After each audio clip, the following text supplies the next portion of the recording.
เมื่อสูงดังเซงค่ะเพราะว่าถึงมาวันที่16 17 18เดือนในได้มีบางป้อยติดตัดให้ปา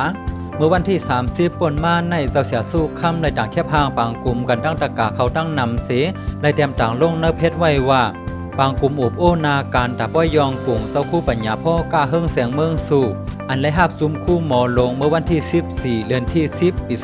2022ตามตีสั้นสอมมหิดลสารยานครปฐมซึ่งไทยนั่นปางป้อยยองกุ่งเจ้าคู่ปัญญาพ่อกาเฮิงเสียงเมืองสู่ในเดซัดเฮ็ดดำตีตัดให้ปาเดเอาวันที่16ต่อถึงวันที่18เป็นคาราง3วันในคาออสังว่าเป็นน้องเฮาเขาอำว่าที่3ตีไกลขกว่าป้อยติดตัดให้ปาเพราะว่าในซึ่งก่อนละอยู่คันเนาะ